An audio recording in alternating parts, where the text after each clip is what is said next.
We are now reconvening an open session, and can I have everybody stand for the Pledge of Allegiance by Ms. Taylor Nelson? Thank you, Ms. Nelson. Led by to the flag of the United States of America and to the republic for which stands one nation under God, indivisible, with liberty and justice for all. Thank you.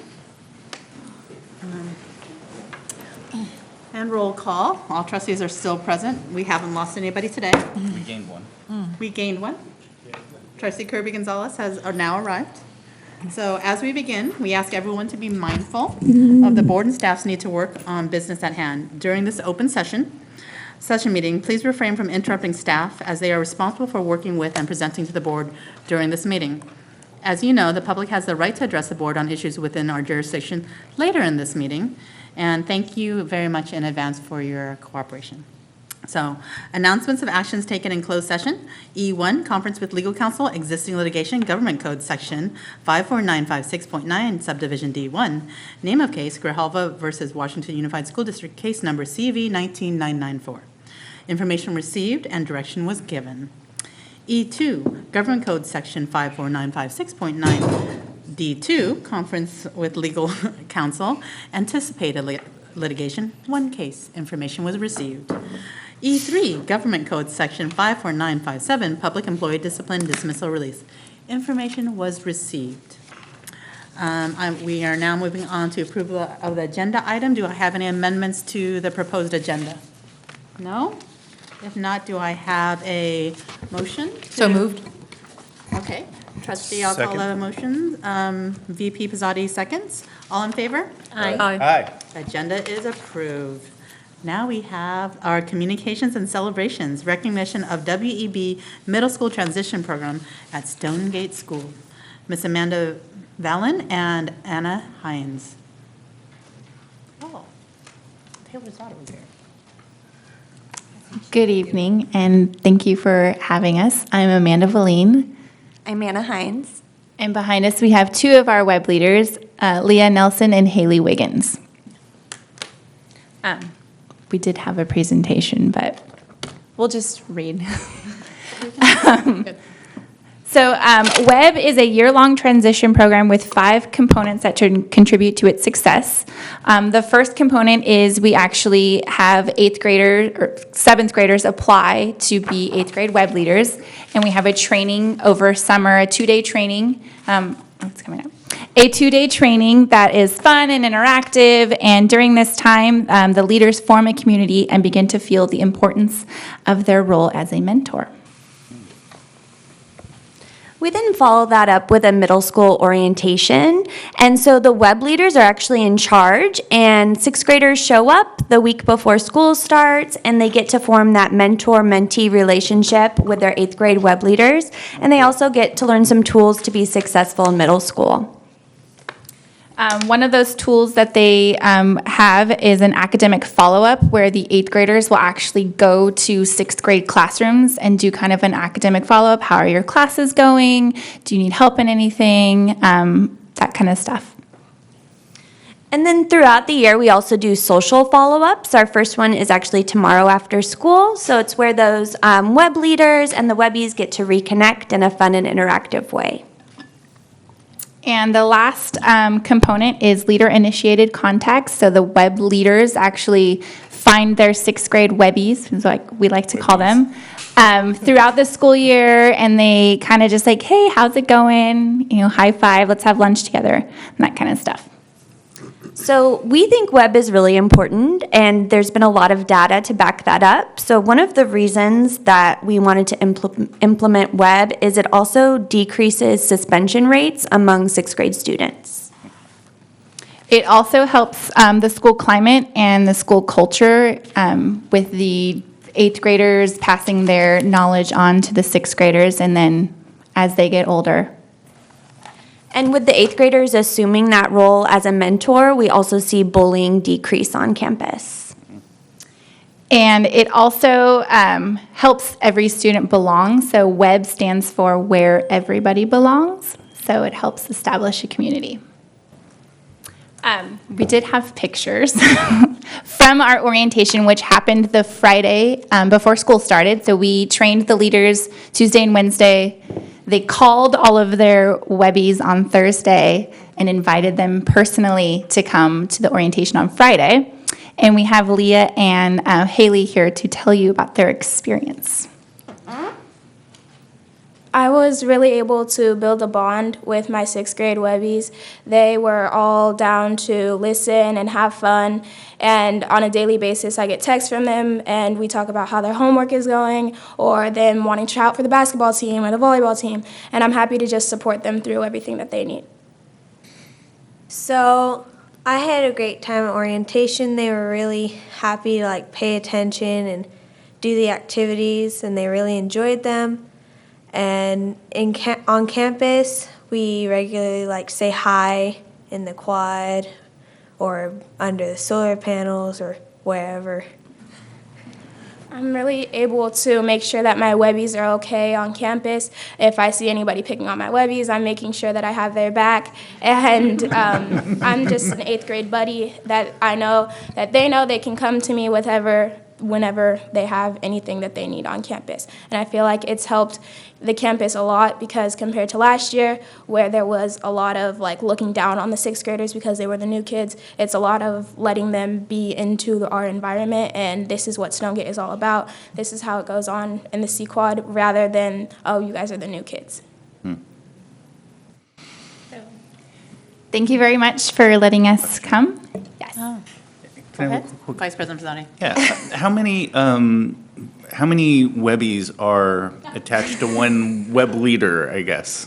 So we have 22 web leaders, and there's approximately 8 to 10, and they share. So Right. each leader has a partner that they do it with. So between the two of them, it's between 8 and 10 sixth graders. Cool.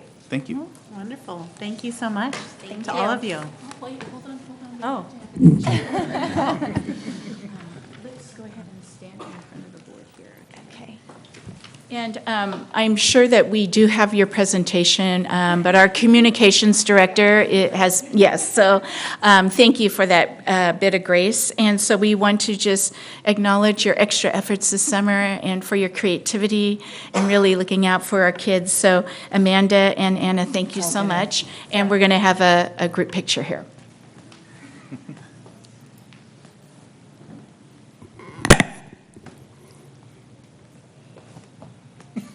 We can see you, Jackie.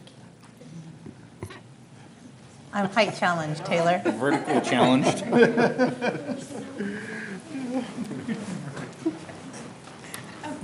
Thank you.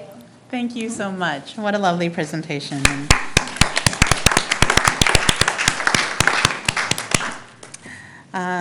Again, moving on to Student Association reports, WSTA report. Mr. Buse?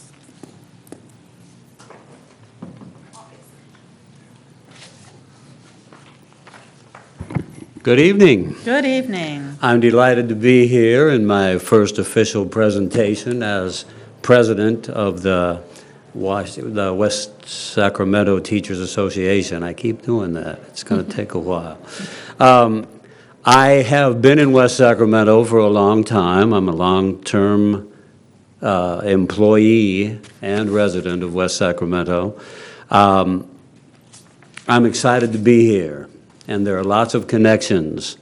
Mr. Moisich was my son's favorite teacher at one point in the middle school. Ms. Valine, who just presented to you, is my former Spanish student, also from the middle school. She can probably still sing Juanito Cuando Baila, but I won't impose that upon her at this point. I'm excited to be here, and as we were talking before the meeting began, there is an immense feeling of positivity as people were making very positive comments about the different sites that have been visited. We were teachers and administrators just talking together. I'm really feeling that positivity. And in keeping with that, my meeting with our superintendent the other day and our meetings with our assistant superintendent have been abundantly positive and productive. There are things to be ironed out at times, of course, but we are moving in a direction where we're working positively together. And I have to think of another way of saying that. I've used positive probably 8 or 10 times already. But En español, pues. things are positivo, pues. Positivo. Vamos en una dirección positiva. Qué bueno. In any case, so it's equally repetitive anyway. We are looking forward to working together. I really appreciate the support of our now former president, Don Stauffer, who has left big shoes to fill, but has given me good guidance, and I believe that I can follow in his footsteps successfully. Our employee relations meetings that we're holding on a monthly basis have made, to me, a huge difference in our communication with the district. And so I'd like to thank Ms. Gonzalez specifically for that. That's a very worthwhile endeavor. And that's all I have at this time, but thank you very much and have a pleasant evening. Thank you so much, Mr. Bruce. Is there anybody here from CSA for the CSEA reports? If not, I'm assuming everything is positive.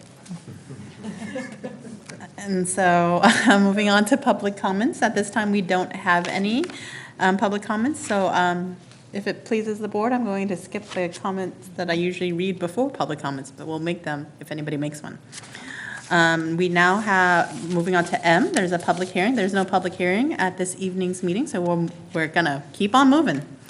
N is information and discussion items. So N1 is our revisions to the English Learner Master Plan.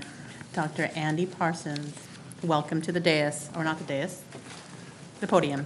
Good evening, President Wong, Board of Trustees, Cabinet, and community, and guests. Tonight, we're going to present the revised version of our EL Master Plan. And as the board remembers, the first master plan we had started in 2016. So tonight, our coordinator is going to present the plan that will go through 2022. It does not need action by the board, but we'd appreciate any feedback and input you have. So it is my honor to introduce Stacy Tran, our coordinator of English learners. Thank you. Good evening, President Wong, Board of Trustees, and Washington Unified Community. I'm excited to be here with you tonight to share our revised English Learner Master Plan. Our original plan, as Andy said, was developed in 2016 under the direction of Krista Koch. And we had a huge team of stakeholders from the district who came, parents, specialists, site administrators, who were part of the development of the plan in instructing our English learners. And also in spring of 2019, we reconvened many of the same team members, and the plan was brought before our district English Learner Advisory Committee for their input as well. Washington Unified has many English learners, and it's a very diverse group. So I just did a quick slide on Washington Unified English learners by the numbers, and this is based on data from June 2019 from the California Data Dashboard. We're still in the process of assessing our initial students, so the numbers aren't in yet for this year. They should be soon. Total in the district, we have just under 8,000 students. Of those, about 1,400 are English learners.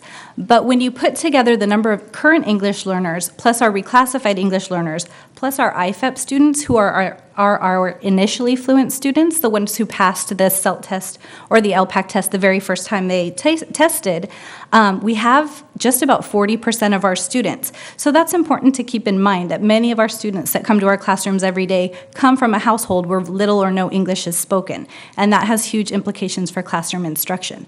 So it's important not just to look at the English learners, but the kids who have been English learners. In our district, we have 130 languages. When I started here 20 years ago, that number was about 60. So it's more than doubled, and I think it's amazing because it just adds to the richness and the diversity of our district. As you could probably guess, our top 3 languages are Spanish, Russian, and then I combined Farsi and Pashto because those are our Afghani languages. That is our largest growing language population, and I'm proud to say that we are doing a good job of equipping our teachers to work with those students to help them succeed. Our English Learner program, our English Learner Master Plan goals have not changed. They're the same 6 as they were 3 years ago, but now we have some progress and some status updates. So for each goal, I will detail what it says, what our progress has been, and then some action steps on how to move forward even more with that. So the first goal is to implement and support our EL program through teacher training and instructional coaching. We're going to continue the work with site administrators to monitor both integrated and designated ELD, to continue to work with teachers and make sure they're providing the best, most high-quality instruction for our English learners. Our second goal is to attain English proficiency. Our goal for our students is that within 4 or 5 years of entering the English Learner program, that they would achieve proficiency in all domains, reading, writing, listening, and speaking, as measured by the LPAC, the English Learner Assessment, Proficiency Assessment for California. We're making great strides towards this, and we're going to continue to train teachers and administrators on not only effective strategies, but also what the test looks like, the task types, and the high level of rigor that students are expected to achieve on that test. Because if you've ever seen the CELT test that was given previously, it is very low level compared to what students are expected to do now, and I'm proud to say that Washington Unified students have risen to the challenge, and they're doing great. Our third goal is academic progress, and we want to increase academic progress through rigorous instruction. In 2018-2019, we reclassified 15% of our English learners, even though our district-wide goal was 10%. So not only did we meet it, we exceeded it, and that's given the more rigorous test, the LPAC. In terms of A through G requirements and A through G courses, we're not quite there yet. We're at 7% of our English learners enrolled and graduating high school with those classes have taken. In order to meet this goal, we're going to continue to teach our standards-aligned units of study, and that's from TK all the way up through grade 12. And we're going to continue to provide professional learning for our teachers on instructional best practices for our English learners. And in that, I'm proud to say that a lot of the collaboration time on the early release Wednesdays will be spent analyzing English learner data and really planning for effective instruction. There are a lot of teacher leaders in our district, and I'm excited to see the work that they'll do in their teams this year. Our fourth goal is to decrease the risk of failure. And I feel like we're doing pretty well with this as well. Washington Unified's graduation rate is 91% overall. Our English learners are at 80% currently, but I want to take into account the ELs by the number slide. Lots of our students who started out as English learners have long since been reclassified. So it's not that our ELs are not graduating, it's that they're doing so well, they're reclassified, and they've exceeded the standards, and so they are no longer English learners. We get newcomers every year, so this rate could account for a 12th grader who got to the country in January, and of course they can't take their A through G classes in less than a year. So we're going to continue to decrease risk of failure by providing coaching. I'm excited that we have an instructional coach at every single site, K-8, as well as 2 teachers working in coaching at River City High School. And we're also going to monitor our students through the multi-tiered systems of support, our MTSS meetings, so that we can provide early and targeted intervention for our English learners who are not making adequate progress. It's all about really sitting together, coming together regularly, looking at the data, and seeing what those students' gaps are so that we can fill them. The fifth goal is home language literacy, and this is one of my favorites. We're going to promote biliteracy, not only through the dual immersion program and the Seal of Biliteracy, but also just helping students to be proud of their culture and their home language and where they come from. It's definitely an asset to speak a second language, and I feel like for so long in the state of California, it was seen as a deficit, a detriment, something that will impede your language learning. And I feel like now more than ever, through my work with our DLAC committee and at the school sites, parents are proud to teach their kids their language, and they're realizing for the first time in a long time, in my experience, that it won't hinder the students to come to school speaking another language. In fact, it will enrich and help them in their academic success. So I'm really proud of that. We're going to continue the dual immersion program. We started the program in 2016 with only 42 students, 2 kindergarten classes at Elkhorn. I'm proud to say now the program is K-3.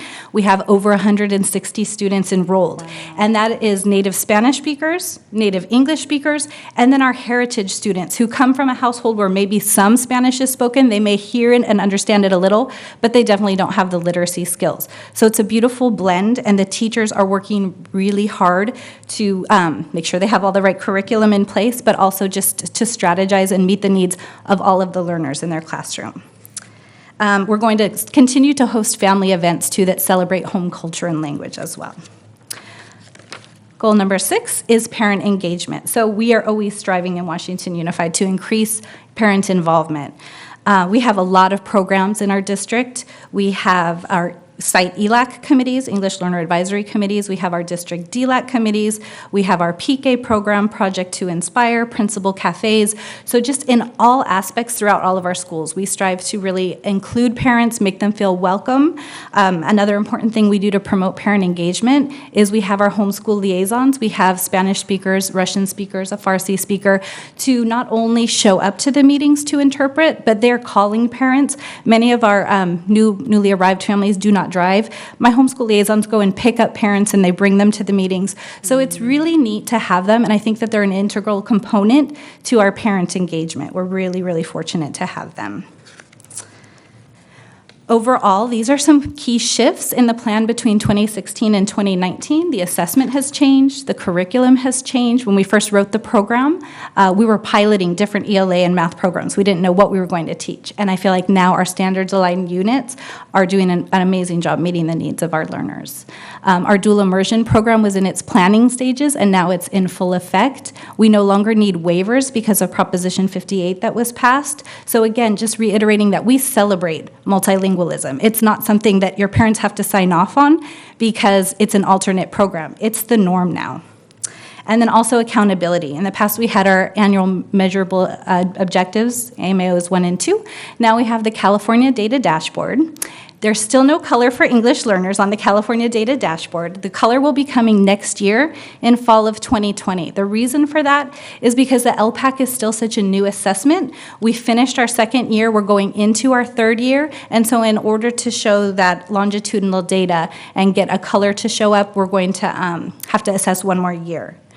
However, if you click on this tab in the California Data Dashboard, our percentages show up. So as you can see, we have a large number of students, about 63% of our students scoring levels 3 and 4, and about 37% are at 1 and 2.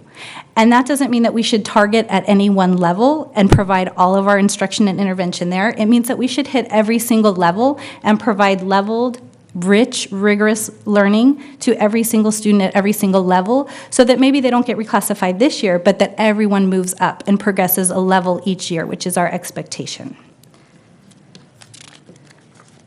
Finally, I wanted to wrap up with some successes and challenges. This year, I'm proud to say that last year we reclassified 233 students district-wide. We have designated ELD taking place in classrooms TK through 12. We have the addition of our amazing instructional coaches, which I think will really help boost instruction, especially target instruction for our English learners in terms of what scaffolds we can provide as we teach them. We have our ELD progress monitoring assessments, which were locally designed here in district, and we will administer those to our students twice a year to continue that formative assessment and help teachers really drive their instruction and measure growth. Also, we have a wealth of professional learning opportunities already planned for this year. Some challenges, I think our two main challenges, our teachers need additional support in order to meet the needs of our newcomer students. We have many students arriving every year who come with very little or no English, and I feel like we need to do a better job of equipping those teachers with supplemental materials, but mostly just training on what strategies work best with those students. And finally, I feel like we need to reiterate the importance of integrated ELD. It's not just the designated 30 minutes a day where the teacher can provide all of the instruction that the student needs to succeed, but it's all day, every single content area. It's all teachers' responsibility, because this is a quote I say all the time, we are all language teachers. Whether you're a TK teacher or a high school math teacher, science teacher, we're all responsible for teaching students English and helping them progress. So we have lots of plans for this coming year. We're going to focus on teaching and learning. We're going to continue to provide professional development and coaching for our teachers.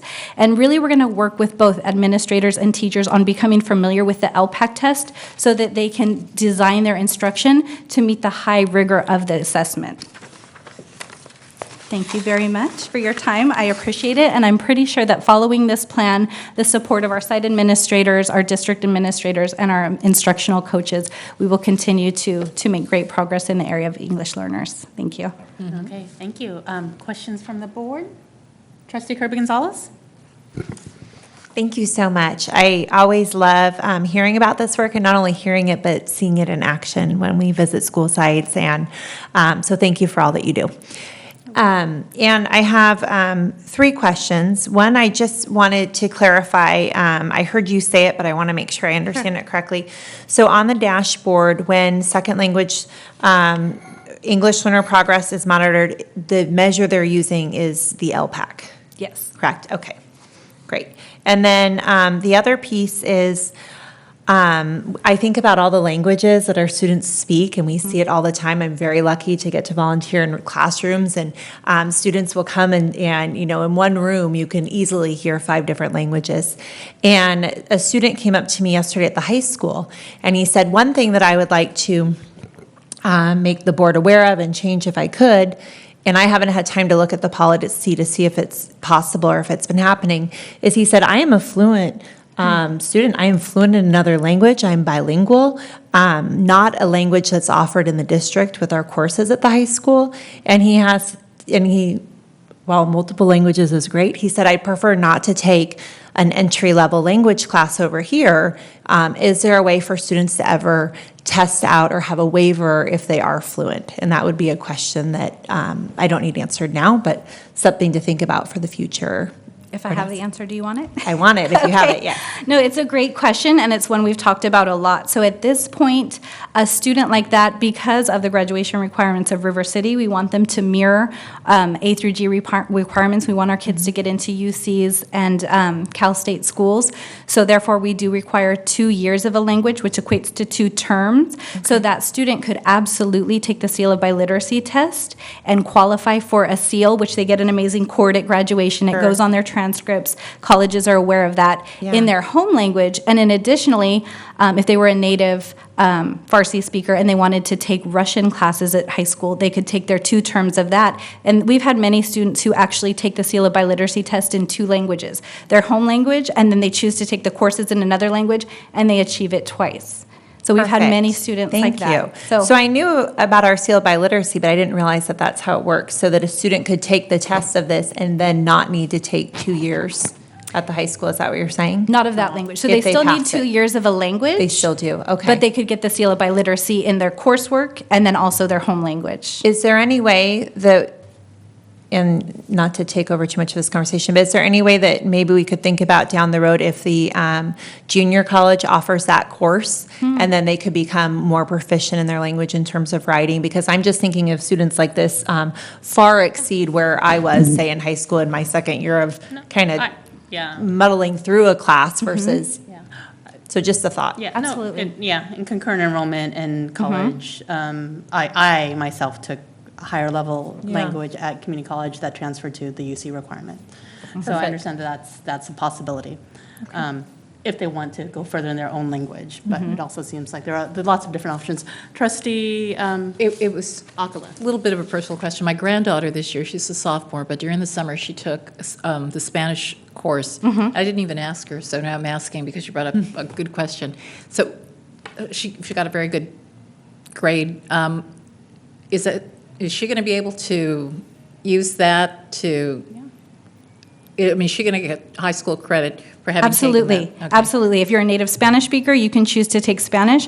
I'm really proud that at River City we offer Spanish language arts and Russian language arts, which are more like English language arts level classes for our students in their primary language, so that they don't have to go into Spanish 1 if they've known Spanish their whole life. So it's higher level, rigorous coursework to really meet the needs of our students and take them to the next level. I guess I was going to ask, but it doesn't count for that 1 year. It would. you would still have to take the 2 years in high school? Or you No. just take I the believe one? if they take it at a junior college, it should So count. my understanding, Okay, when good. when I took it, is one semester That's of what the I- language is one full year of a school. Exactly. Okay. Unless things have changed, which I don't believe they have. So every that's it. college semester is one full year of high school That's credits. what I- So if you okay. take one full year at a community college, you've actually met the UC CSU requirements. I don't mean to answer on behalf of staff, I just. No, please I do. I understand Okay. that things haven't changed since, but that's my understanding. That's great. Other questions? And Vice President Pizzotti said, but yeah, you graduated quite some time ago, and that was decades ago. So, I have one more. okay, clarification, he said that I was old. Trustee Kirby Gonzalez. I'm bringing Methuselah up here.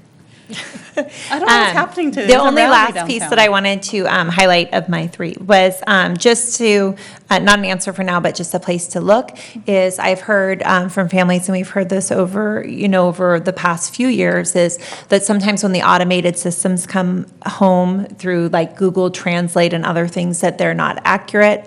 And especially some of our Russian families have said that, and then some of the Spanish forms as well have had mistakes in them. And so as we're modeling, this high level, thinking of the seal of biliteracy of language speaking, that we're making sure that we mirror that in our forms. And so for the future, it might be interesting to know, are we seeing mistakes? Is that still happening? If there's a way to survey those families in the future to ask them the level of communication, and if it's meeting their standards, I think would be a good conversation. Absolutely, and our Thank new you. parent communication system, Catapult, does have that capability to do the automatic translation, but I'm working with the technology team, and there is a way we can override it. If it's one of the languages that we have someone on staff in district, we can do it so it's a real human voice, and that's what parents prefer. Even myself, when I get calls from River City High School, I have my daughter signed up for the Spanish one, so I say, oh my gosh, Lorena's calling me, because it's her voice on the automated, because she's our homeschool liaison in Spanish at the high school. So I feel like parents are more bought in and more apt to listen if it's a voice they recognize as opposed to a robocall. So we are aware of that. Thank you so much, and we're working on that. Thank you. Any Any more other questions from the board? Great job, great Thank you. presentation. Thank you for all that you do. And I know that we've moved the needle just tremendously ever since I've been on the board of like our academic achievements for our ELs and the supports we're providing to teachers and students. So thank you to the entire team for making that happen. And we know we have more to go. So thank you for that. All right. Moving on to English Learners Summer Institute and the extended school year. Dr. Parsons, you again. I'm definitely not going to spend time at the dais with some incredible teachers and administrators behind us, but we are going to present to you the EL Summer Institute and the extended year program for our students on IEPs, and they've created a beautiful partnership together with co-teaching. So I'm just very excited to introduce again the principal. I'm going to change your title here, the principal of our EL Summer Institute. And this time I'm bringing my friends. Good evening again. I'm really excited to be here to present our EL Summer Institute program. This is my happy place. I've been a part of the EL Summer program for many years in Washington Unified, but never quite like this year. I was able to have the privilege of being the principal this year, and it was amazing. We were at Stonegate Elementary. Each summer we teach a keystone species, and this summer it was sharks. Highly engaging, highly interesting, and the kids and teachers loved it. This summer, we had over 300 students across Stonegate campus engaging in a wide variety of programs. We had 10 English learner classrooms, 5 co-teach classrooms where an EL teacher was partnered up with an help me, educational specialist, thank you, Sue, to co-teach both English learners and students with special needs. We had 9 classrooms that were extended school year for kids with IEPs. We had a class of 18 Native American students who participated in the Indian Education Program. We had 2 classes of Middle School Math Institute where they kind of got a jump start on 6th grade math and built their confidence around mathematics.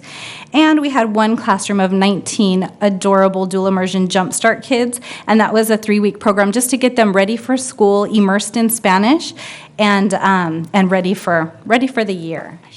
These are our amazing Summer Institute teachers. I'm proud to say that not only our EL Summer Institute teachers participated, but a lot of our ESY, Extended School Year Special Ed teachers, participated in the professional learning. So that was a really exciting opportunity as well. Again, we had 3 incredible homeschool liaisons who supported us, making phone calls home, making connections with families, and they even provided some targeted intervention for our newcomer students who didn't have any English. We had a daily professional learning time, which was led by our instructional coach extraordinaire, Miss Robin Bell. And teachers were just able to get together and collaborate, share resources, plan together, and then go back and teach lessons, and then come back the very next day and reflect some more. So it wasn't just an 8 to 12 and go home program. These teachers stayed an additional 2 hours every day of summer school to plan and really invest in their students. And I'm proud to say this year we had teachers from TK all the way up through River City High School teachers who came and wanted to be a part of the program. And every single school site was represented as well. So now those teachers are going back and sharing not only the units, but the strategies with their colleagues and their students. It was an amazing program. We say that we collaborate so closely that we start to think alike and even dress alike. So we had a lot of twinning teachers, and that's always fun. Lots of shark gear worn by the teachers. And we were able to take a field trip to Sequest Aquarium in Folsom, where kids got to literally have hands-on experiences with sharks. How often do they get to do that? A lot of our kids have not been to the ocean, right? They do not get taken to aquariums and zoos. So this was an incredible opportunity to take the learning they were getting in the classroom and extend it. We got to feed all kinds of animals, pet animals, and the kids had an amazing experience. Finally, our pre and post data showed that 98% of our students increased in either oral, written, or both assessments, and I think that is just a testament to the amazing teaching of our teaching staff, but also the power of the strategies and the collaboration. So now I'm going to pass it over to Robin Bell, our instructional coach. Good evening, everyone. As Principal Tran said, my name is Robin Bell. I was the instructional coach of our EL Institute. We began our time together with professional learning, 2 days on co-teaching, and then my big focus was on the ELD standards, teaching teachers how to write standards-based language objectives for their classroom, and our Keystone Species curriculum, which comes in a binder that if I were to hand it to a teacher, they would probably run screaming, because when you have the training and all the support of summer school, you can really see the impact it has on our students' learning, but having it out of isolation would be scary. I told teachers on many occasions, if you're scared and overwhelmed, it's good, and we're going to support you through every step of the way. From there, teachers set goals for themselves, because a big aspect of our Summer Institute was for teacher growth as well, kind of piggybacking on what Stacy talked about in the EL Master Plan of Professional Learning. So they set goals for themselves to grow as educators, as well as what they wanted, the growth they wanted to see in their students based on the assets they were bringing into the summer program at the beginning. And then they had the opportunity to sign up for direct classroom coaching with me, either individually based on their own goals or as teams. So the teams were so productively collaborative that they would all decide, we all want to go 100% hands-in on this strategy, and we're going to have Robin do a demonstration lesson in every single one of our classrooms on the same day. So at our after-school professional learning, we can debrief, we can talk about what worked well, what we're going to refine better for the future, and how we can bring that into our regular school year as well. When teachers signed up for coaching, they were able to get demonstration lessons from me. We co-taught lessons often, or some teachers even invited me to observe them and provide them with feedback. I gave it to teachers based on their comfort level, based on their experience, as we had many teachers returning from one summer to another. We also had brand new teachers, and it was really wonderful to see teachers opening themselves up to having me observe them and saying, tell me what I can do better. Tell me how I can reach every single student in my classroom. As Stacy said, we had daily professional learning based on the teachers' experience they brought. We surveyed them at the beginning of summer school and asked them, what strategies do you already have professional development on? What do you want to learn? And then also what Stacy and I observed in the classrooms. And they had daily professional collaboration time in which we would present professional learning opportunities to them, and then they would collaborate and plan on how they would implement that in their classroom. And then we would say, okay, we're all going to try this strategy. We're going to come back on Thursday. We're going to let teachers mix up their grade levels and talk about how it looks in a TK class versus how it looks in a middle school class. On our final day of professional learning, each teacher got to share what part of summer school had the most impact on their growth as an educator, and every single teacher talked about the high level of collaboration in summer school, be it with me as their coach, be it with their co-teaching partners or their collaboration team. And it really was the key to making the summer school successful and effective for all our students. No matter who they are, they all had a wonderful time and made tremendous amounts of growth. Thank you.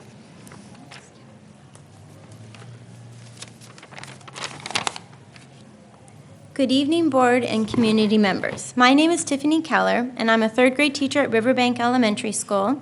I've been teaching in the Washington Unified School District for 21 years now, and for 3 of those years, I've been fortunate enough to participate in the EL Summer Institute. This exemplary program is a microcosm of what the regular school year could look like.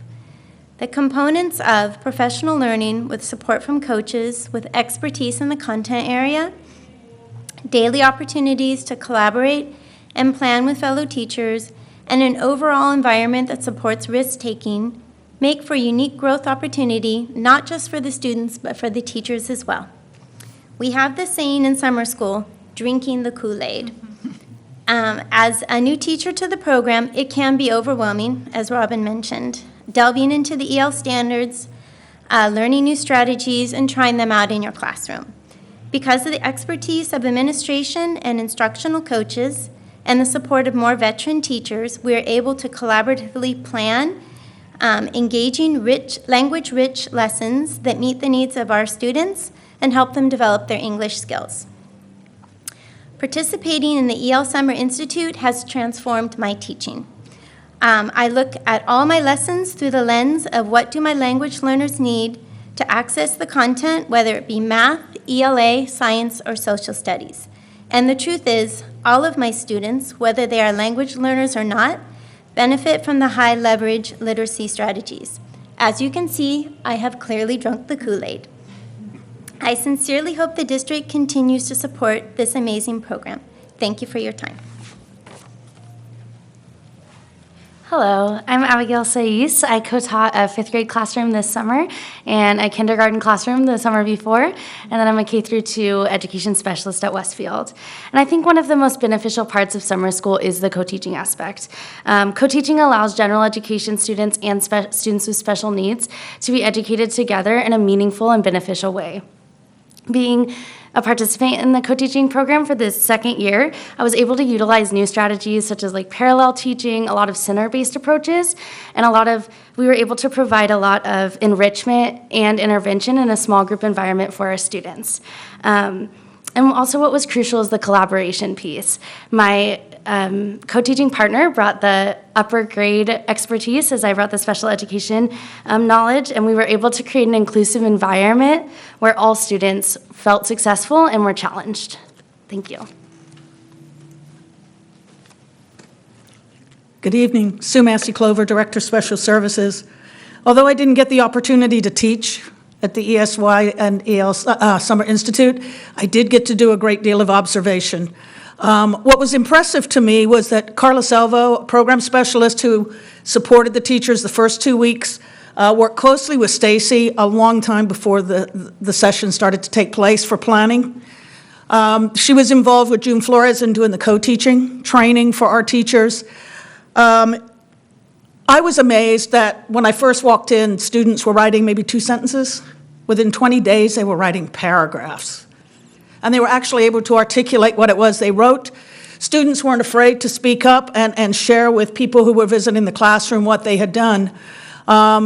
Outside of the 5 co-teaching classes, the strategies we used in the other more self-contained classes, such as our moderate severe class, and you could clearly see the growth in the students from the teachers who not only participated in the program after school for the training, but also used those strategies for those students. It was very positive. One teacher I met was very skeptical initially about co-teaching. She'd never done it before. By the time it was through, she was ready. She drank the Kool-Aid, and she was ready to go back to her school site and really fight to continue to do more co-teaching from the gen ed side of the house. She said it was the most amazing experience that she'd had. So all in all, second year, amazing stuff, and we hope to continue and improve. Thank you. Great, thank you. Are there any questions from the board? No? Great. Sounds great. Trustee, Clerk Jackson, please. So for I'm going to go to the co-teaching piece. Was this first or second year for our folks that did the co-teaching piece? Second year that we Second year. co-taught, yeah. Do you see ways, and if one of you guys could speak on how could that co-teaching model be taken out and applied into the regular school year? Sure. That's actually in the plan. Currently, we have a number of teachers who do co-teach. We have 5 at the high school, for example, who are co-teaching. We're encouraging, next year we plan on encouraging more teachers to come and drink the Kool-Aid of co-teaching so that they can experience how wonderful it is for kids. We've expanded the co-teaching model to Westfield and Stonegate. So we're always encouraging our gen ed and ed specialists to work together for the benefit of all students. No further questions? I just thought of one. You asked great Trustee questions. Kirby-Gonzalez so I and then think about Trustee Alcala. Okay. Did you say you had a question? Trustee Kirby-Gonzalez and Trustee Alcala.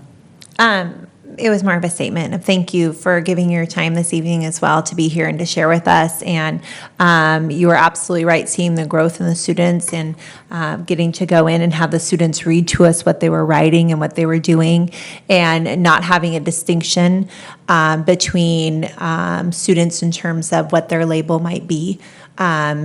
The students were all working together, and it was just a really special thing to observe. And I know that from that co-teaching model, as you pointed to, both teachers learned so much. And it was very powerful to me when you talked about coming into summer school with teachers saying, how will they grow?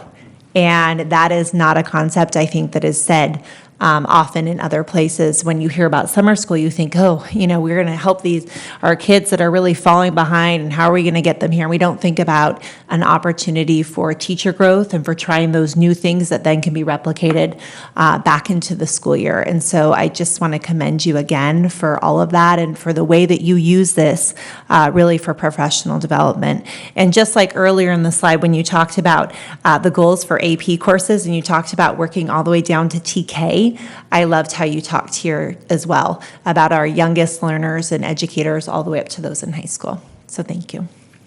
Trustee Alcala? I just wanted some clarification. Maybe I heard wrong.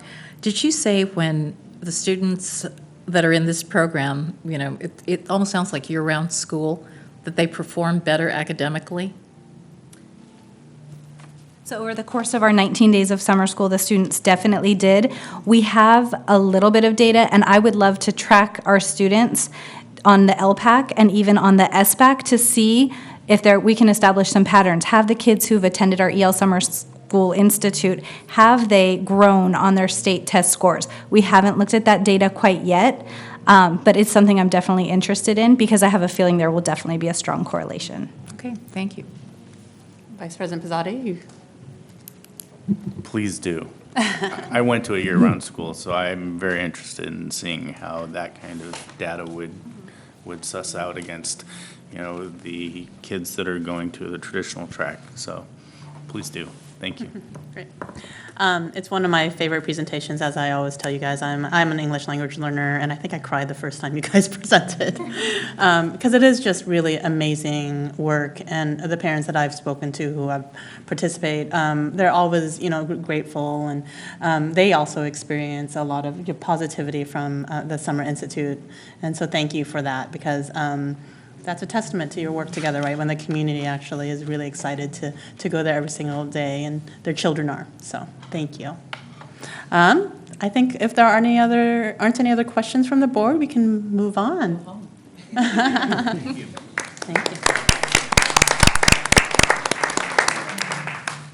So now on to action items. Consent agenda. Do I have a motion? So moved. Vice President Pizzotti moves. I'll second. Trustee Kirby Gonzalez seconds. All in favor? Aye. Everything is approved on the consent agenda items. Congratulations, everybody. All right, moving on to the next item. Action item is P1, approval of contract services for students with special needs for 2019-2020 school year. Ms. Sue Macy and Dr. Parsons. Good evening again. Good evening. Tonight, we bring to the board for approval a contract for special needs, and because of some of the changes we've made as far as transparency with contracts, because the amount of this contract, I want it under action and not consent, so the board can ask questions in a moment. So I'm going to turn it over to Director Massey Clover to explain the contract and answer any questions the board may have.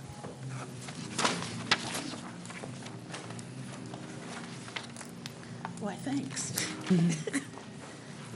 Good evening again. Good evening. So I recognize that the amount looks incredibly high. So a couple things related to that. When I first got here, we had a number of different agencies that we worked with to provide speech and language services. And in working with Connected Speech, we've managed to bring it down to we only have one other contractor. So the costs that were related to all of the other contractors plus Connected Speech are now all sitting on Connected Speech. Okay. We've also had an increase in the number of students who either have an initial eligibility of speech and language, their primary, or they have a secondary because they are students with autism and also have a speech and language deficit, and therefore require speech and language services. So we're currently sitting at 590 students who receive speech and language through preschool through high school. We definitely had an increase in the number of our preschool students being assessed, in part because of input from state preschools are having parents ask for assessments, Head Start, Help Me Grow, and also any student who is receiving services through Ultra Regional as an infant at the age of 3 becomes ours. And so, huge number of assessments. We had 78 at the end of last year, just the last half. We constantly try to recruit to have our own district speech pathologists. When I got here 2 years ago, we only had 2. I can say we've increased it by 100%. We have 4. Yes, we understand. Yes. Speech pathologists are very difficult to come by, just not in Washington Unified, but in the country. There are a limited number of colleges who offer the program. Within those programs, there's a limited number of students in the cohort. It can be as low as 15. They make more money in the private sector. Some school districts around actually offer a stipend and say, come to us and we'll give you additional monies for signing on. I've run into some really good speech pathologists working for agencies. Agencies tend to put a clause in their contract that says that should that person leave, they cannot work for a school district for 6 months to a year. Depends on the contract. So some of the things that we've done to try and rectify this and continue to do in collaboration with Human Resources, we attend job fairs at all the colleges. We support the use of speech and language pathology interns. We have an MOU with Sac State. We have ongoing job postings. They're there all year on EdJoin. We work closely with colleagues to recruit. We currently have an SLP working at the preschool, Kelly Looney, who also is one of the instructors for the program at Sac State. And we are working with her to have access to her students so that we can go in there and talk up the benefits of working for a school district and being an SLP within the school district. And our current SLPs, all 4, I love them dearly. They are out there looking for friends and colleagues who are in these programs and trying to get them to come to work for the district. So we would greatly appreciate the approval of the contract. Connected Speech has been with the district for over 8 years. They're collaborative, and they're the one company that does not have it in their contract that if one of their SLPs wants to come and work for the district, they have to wait. So, are there any questions? That's great. Vice President Pizzotti. Yeah. And then Trustee Alcala. That's great news. And then I we'll go love on this side. contracts that say something like that, because I've worked with many state agencies that have contracted out services to providers, and providers say, okay, you can't come work for that state agency, right? Yeah. I have a couple of questions. First of all, I'll just say this, I'm in support of this contract, but if we had the full composition of speech pathologists that we would need, how many would that be? It will be 11. 11, okay, so we're missing 7. We're missing 7. Okay. Is it more expensive if we were to say have 11 at their salaries and benefits level? Is it more expensive to have our full complement than it is to have this contract? I will be honest, I don't know what our speech and language make. I know that for a contractor, it's $96,000 a year that we pay for the contract per Okay. person. Okay. Because that's, I mean, it's always cheaper, in my opinion, to do it in-house. They've If just, they're yeah. there. If yeah. they're there, right. They just renegotiated the contract for what they get. So it did increase. Right, and also, it's also supply and demand, right? If they're gonna get more money working for a contractor than they are from a district, then maybe we need to be more competitive by even raising that. And they do. Right. They do. They pay well. Right. So, did you have something you want? No, I'll wait. Okay. So, that's just, from a labor perspective, and I'm kind of a labor guy, I would prefer to always do things in-house if we can. Absolutely. But if not, I totally get where this is going. The other question I have is from 2016-17 to 18-19, it's gone up, the number of students we have has gone up 210. It has. Are we just assessing more people more accurately? Or we are. We're assessing more people more accurately. We're having more students coming into the district. So just in the last week, we had 26 students enter the district with IEPs. With IEPs, okay. Yeah, and over half had speech. So it's a combination of students moving into the district, and I'm happy to have them in Washington Unified. And it's also a combination of parents are getting wiser about what supports their students can have. Sure. And they're finding that if you start at an early age, It's an Right. entitlement. then you get those interventions in early, that they'll be more successful.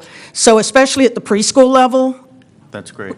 we started a communication lab to do more intensive speech and language work with students in the hopes that when they're assessed, transition into kindergarten, that they will no longer need any services at all. So parents are wise. But- They're good advocates for their students, and so our number of requests for assessment has increased. Well, that's great. I mean, I love to hear the parents understand what their rights are Yeah. and their entitlements are, and they're utilizing them. Yeah. They should.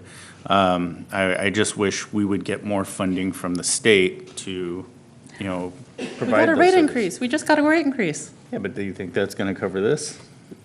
Different conversation. Indeed. It never does. Indeed. Yeah. So with that, I will just say that thank you for bringing this forward. We definitely need this, and I will be supporting it. Okay. Trustee Alcala. I had 2 questions. Wow. Sorry. Yeah, I can hear. Downstairs, so that's why there's a little bit of a. Yeah. Sorry for being here. Okay, first question. How long is it taking to assess a student? A preschool student, it can, they usually do, it takes a few days, because you're doing background information with the parent, you're doing observation of the student, and you're doing actually formalized assessments. What about a middle school? Middle school's about the same amount of time. The assessments itself don't take an incredibly long period of time, because you're doing standardized tests, observation, and interviews. And how often do you do these assessments on different students? We always assess for initial, and then every 3 years, we assess to make sure they continue to be eligible or not. And after a year, so to keep the data real, if parents request any additional assessments, then we will assess. Okay, great, thank you. Mm-hmm. And then you said you're recruiting out at Sac State. Are we doing that at UC Davis? That's pretty close by also. UC Davis doesn't even have a special education credential program, so. What about out of state? Do we have programs out of state where maybe we can? There's a great program at UNR, but their credentialing process is different than ours, and whether or not what they would have to do to meet the requirements for California would be different. We have looked at it. I'm going to continue to look at it, but it's going to take more than just asking students from UNR to come over to California to work. It's a credentialing issue. Okay, thank you. Vice Clerk Jackson. Since you brought that up, California we don't have a reciprocal agreement with Nevada? No, we have one with Oregon for teachers, but we do not have one with Nevada. Wow, okay. Well, as someone whose children actually utilize the speech services in this district and have since they were 3 years old, I understand the importance of this. And actually, the questions that I was going to ask, Vice President Pizzati actually already asked as well. Because again, my concerns were the same, is whether or not some of these were costs that could be better utilized and absorbed in-house versus having to go out and contract out. Because again, likewise, I think for the district, it would be much more beneficial to actually have people who are here. Oh, agreed. On a day-to-day basis and not necessarily have to contract out, again, because for numerous reasons. So thank you. You're welcome. Trustee Kirby Gonzalez? Okay, thank you to all of your questions, and thank you for your just wealth of knowledge on this and for all the work you do on all of this. And I'm wondering, you talked about 79 more assessments just at the end of last year. And so will this, which I'm supportive of, will this help to alleviate all that extra work in terms of, I'm just thinking right now of staff and all the assessments they're doing? The amount of work that goes into assessing and supporting preschool students is beyond explanation. Yeah. It ebbs and flows, so you might see where there are only 10 students, and then the next week there's 35. The speech pathologist, the school psychologist, the 3 teachers who are required to be credentialed work incredibly hard, both before, during, and after school, to make sure that all those assessments are correct and the needs of the students are being met. Thank And you. we just moved them, so they've had quite a year already, so. Thank you. So You're I'd welcome. just like us, I'll keep that really close on our radar, thinking about the workload and things of our existing staff as well as this. Thank you. Thank you for that. I know that speech, I think this conversation happens every single year with our speech therapists, and I know over the years we have talked about, they're pretty much, it's almost a wash between an in-house person and the contract, because it's the same amount of money. It's just, my understanding, it's always been actually a dearth of speech therapists around, and so appreciate that. I think we all, even, you would rather have 11 in-house versus 4. I would. Yeah, it gives me a little more We would control. rather have that. And I've always appreciated the department's very very transparent about the challenges with actually recruiting a speech therapist when the benefits may not be there on this contract, because we provide, retirement and a number of other things, and so young people don't always see that. Right, and connected speech is the one, it has that responsibility for sure. Exactly. So I know that it's a conversation that we're consistent about. We prefer it, but we understand the need for this contract, primarily because we are obligated to it by federal law. We are. To do that. We're obligated to do the IEP assessments. We are obligated to do all of those things. And we are always cognizant of the workload. And the question then becomes, I know that we're going to talk about inclusion and other types of strategies moving forward that may alleviate some of those costs.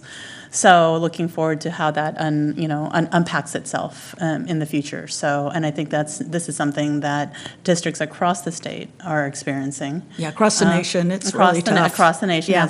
as salaries increase and specializations decrease and all of those things. So appreciate the work that you do. And thank you. Looking forward to further conversations. Are there any other questions from the board? Okay. If not, do I have Vice President Pizzati moves? Second. Clerk Jackson seconds, and this is a roll call vote, so I will start with Trustee Alcala. Aye. Trustee Kirby Gonzalez. Aye. Clerk Jackson. Aye. Vice President Pizzati. Aye. And I too vote aye. You have your contract. Thank you very Congratulations. All right, we're moving on. Well, wow, we're ending fairly early at 7:30. I don't know what to do with myself. We are moving on to board governance, Q1, quarterly board and, P2. P2, resolution of the approval for a mitigated negative declaration for the Fallbrook Westmore Oaks Homecoming Project. Chris Montpanitas. I skipped. I was so excited that it was 7:30 and it was still light outside. And there was music. I hate to ruin that for you. I really do. Good. I will try. Good evening, trustees and community and colleagues. So I am here this evening with our actual AECOM's CEQA evaluator for us. So Matt, if you'd like to introduce yourself. Good evening, President Wong, trustees. Thanks for entertaining this item tonight. I have a very short presentation if you're interested. So what we're asking this evening, P2 is the adoption of Resolution 1920-01 for the mitigated negative declaration for the Fallbrook's Westmore Oaks Homecoming Project on Fallbrook. In plain English, what that means is you will be adopting that the CEQA evaluation has been completed and all of the items that the state has requested that we include in our mitigation efforts to make sure that we are not negatively impacting the environment while we undergo construction at the Fallbrook location will indeed be included in the project. And with that said, Matt will tell you briefly about the process and what those are. And there are a lot of attachments, I know. If you have any questions, we can also tag team answering any of those about all the attachments. Thank you, Chris. Again, I'm Matthew Gherkin. I work for AECOM, hired by the district to provide environmental review. As some of you may know, the California Environmental Quality Act, or CEQA, requires public agencies to disclose environmental effects and try to reduce those effects where that's feasible. So with this project, I went to staff, learned about the project, identified the right type of environmental documentation, and then provided analysis of environmental effects and feasible mitigation measures that are in one of those attachments in your packet. Looks like this, describes all the environmental effects. That is required to go out for a public review, which did for 30 days this summer. We got 3 comments, one from the Regional Water Quality Control Board, another from the Department of Toxic Substances Control, both just describing existing regulatory requirements, some of which apply to this project. Another comment from the United Auburn Indian community that had comments about how to mitigate effects, potential effects to unknown buried archaeological resources. We incorporated their comments into the mitigation. And then another comment that had mostly to do with traffic considerations. As Chris mentioned, there is a resolution before you tonight, and staff's recommended action is to approve that resolution with the appropriate findings, and then direct me to go file a notice of determination at the county clerk's office to start the statute of limitations. Do I have questions about the findings of the report? Everyone saying no? If not, okay, so this was the roll call vote. The last one was not the roll call vote. Do I have a motion to approve? So moved. Okay. Second. Do I have a second? Okay, moved by trustee Alcala, seconded by vice president Pizzotti. Trustee Kirby Gonzalez? Aye. Clerk Jackson? Aye. I vote aye. Vice president Pizzotti? Aye. Trustee Alcala? Aye. You have your resolution. Thank you. Congratulations. Thank you. Now, Q1, There we go. quarterly board policy and administrative regulations updates for 0400, 1000, and 3000. Yes, board, these actually are a combination of, we do these once a quarter, of course, all the legal updates that have occurred in the past quarter.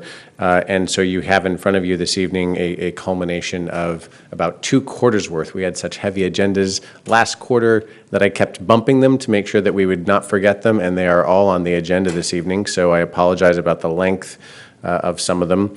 What I've provided for you in your packet and on the agenda are a summary of the changes, which are outlined in Q1 by each item with a high-level summary.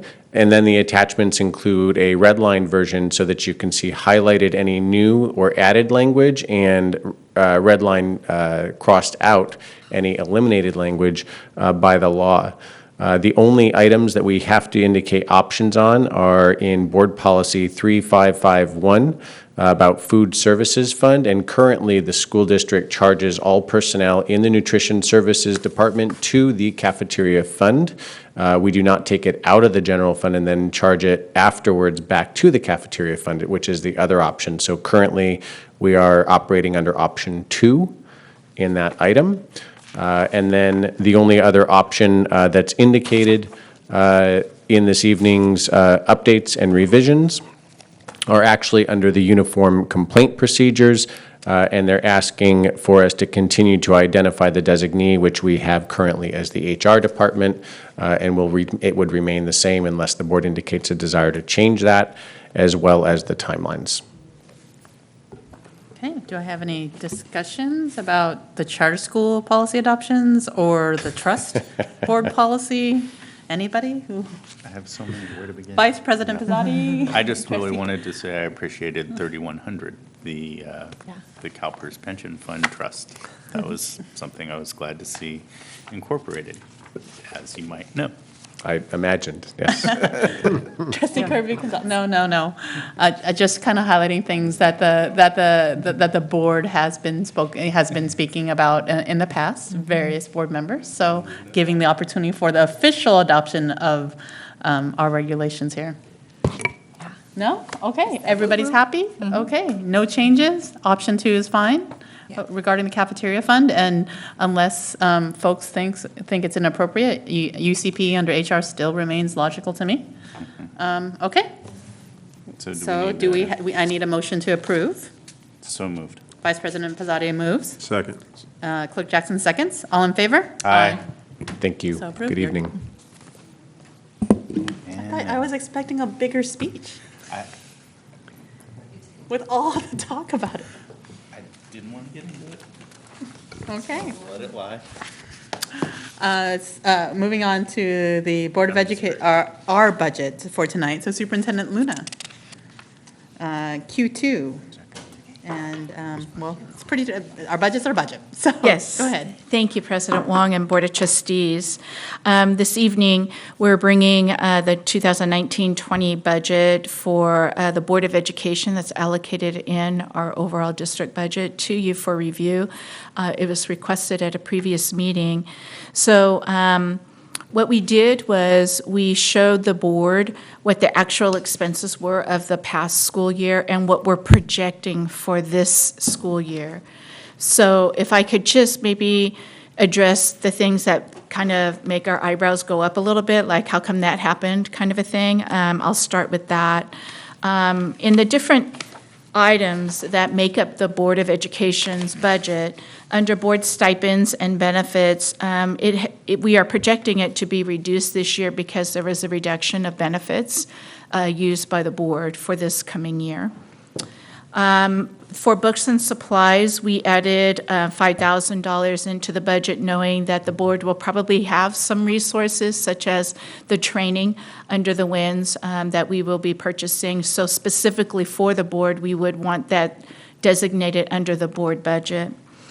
Travel and conference it goes back and forth every other year. So for going to CSBA, we know every other year it's in San Francisco. That means we drive, and it's a lot less expensive to drive than it is to fly to San Diego on the off year. So we up the budget when it's in San Diego. And this coming year, it's in San Diego. The other thing that might make your eyebrow go up a little bit is under professional contract services and operational expenses. And we added $23,000 more to what was actually spent last year, only because we want to make sure that we don't overspend our budget in terms of legal fees of contracted service. And if we don't use it, we don't use it. But we also want to make sure that we have that in our budget. Now, we do have legal fees there, but it's pretty much maintained status quo. So that's just in anticipation or projected. It doesn't mean that we will use that. The election fees, we may wonder about that because we're not having an election this year. What we did was, knowing that we have been in the work of the CVRA process and the litigations that have been occurring since we first received that notice. We put a placeholder of the $30,000 right there, and it would then be transferred upon payout. Oh, our fees were only 23,279 for last, so approximately 23,000 For the November fees. 2018 Yeah. election? Yeah. Oh, okay. Questions, discussion? Vice President Pizzotti? Yeah. Under dues and membership, it said last year we were at 23,255, and we're only budgeting 20,000 this year. Can you explain what the 23,000 was for? It's all California School Boards Association, the membership of the board, and it's based on the size of the district. I reduced it a little bit because we're probably going to move away from Gamut Online and do our own policies instead of working with them directly. Okay. Yeah. That's interesting. But the California School Boards Association membership dues are based on the size of the school district. So the subscription to Gamut Online is approximately $3,000? Yeah, but it would cost a lot more to actually have them overhaul our policies of the work that we're all doing as staff and the board. Okay. And then you mentioned professional, is it professional? Contract service, any kind of contract services, any kind of operational expenses, anything, professional services. Is there something that's captured this year that wasn't last year? Because 2,000 versus 26,000 is a I know, huge discrepancy. I If we can understand. explain that a little bit and transparently. The explanation that I have on that is that the anticipation of attorney legal fees is going to be more than what we have as status quo. So it would then be transferred from professional services if that were the case. And that's not a very good explanation. It really isn't. I'm just going to be very upfront with you. It's not a good explanation. I would have rather have had it under legal fees. If we're going to have another $23,000, then we should show that under legal fees. So I'm going to work with business on that. But I think it's just going to be the shifting of the funds depending on where the services are going to be. I think for transparency purposes of discussion, that would be helpful. I mean, I understand that the Public Records Act's requests are involving a lot more times that we actually haven't had in the past, that we have to have attorneys actually look through that. So Yes. again, if we can just be clear as to why that is, I think for transparent reasons, I, as, public citizen go, well, what's a professional contract? And it's 2,000 and now it's Right. 23,000. We have none with the board right now. So, yeah. Okay. Okay. In place right now. And in items like PRA requests, I would certainly hope that for all the staff that we assign to that we do some kind of, like billable hour tracking of how much we're spending time doing that, so we can reflect it in here when we show. This is how much this is costing the district. Quite a bit, thank you. And we have been tracking by hours, by determining an amount. It's still ongoing. Yeah, so is that you can actually give it to us probably in email, and then, or we can share it, and we can also put it on the. Certainly. Do you have any other questions about the board? I do, thank you. And I agree that I think PRA requests need to be called out, so I think that's an important piece. Certainly, we're transparent in answer to what's going on, but some of them, when you're having PRA requests about, questions that are always on open board agendas, and staff is having to go back on things that were all public, it's very cumbersome and takes away time, so. And then we require a legal response. Exactly, and then our lawyer needs to look at it. And so it's just for people to be aware of, I think it's important to have there. My question is, just in what it is, in terms of rental, lease, or repair, what that might look like or be. That's using the city chambers. Oh, okay, thank you, thank you. So maybe, that might be a good thing. No, they do not, we do not have that facility use agreement Well, with the since city. we have a rental agreement, maybe we could revisit that agreement and look at what that means in terms of expectations for sound during our meetings. And then the only thing I would bring to my, as a board colleague, question is, we had commented that possibly we would look as, I know that this is in the budget, so I know it's budgeted, but just I think to have that conversation of if we all feel like we will be going to CSBA and that is a necessary expense, and if we see the value in it, and if the answer is yes, then that's great, but if the answer is I don't know, then I'd be interested to hear that too. How we can make sure that $20,000 is $20,000 worth of impact for our students, I guess, would be the question. I've seen a lot of value in it, and I think there's a lot of great pieces about being there, but seeing a $20,000 mark there, I think we need to be accountable that we're showing that we have $20,000 worth of work, whether it's that we found new ways to save money in a training, or we've done these pieces over here. But I think it's something that we should be thoughtful and aware of. Absolutely. I mean, I think in those events, I've actually been able to find the $1.5 million that came back in bonds and a number of things. So that alone covers, and another 1.2 for the social worker. So that's $3 million. Things like that I've discovered at those things. And I know Trustee Alcala has also brought back a number of other things. And so I think we always come back and put into action a number of things that save the district money. One quick comment. I know this is the budget for this coming year, but once we have our district offices fixed, I was just thinking it would be wonderful, and I'm hoping that we have the space available, maybe to start running more of our school board meetings, on site, and maybe a good investment in some sort of technology where, we can also live stream. It just seemed so much more efficient and, just to be within our own WSD facility. So maybe, I don't know, maybe 2 years from now, something that we should maybe talk about. I think it's probably a good discussion if the community wants it, or we want it to be part of the facilities master plan. Facilities master planning. Yeah, Yes. so, and that's due in December. So that's something that that should be as a priority. I think that's an appropriate place to actually weigh in on that. Because right now, actually, our boardroom does not have the capacity to do any of that, and it just costs more to have the videographer and a number of other things.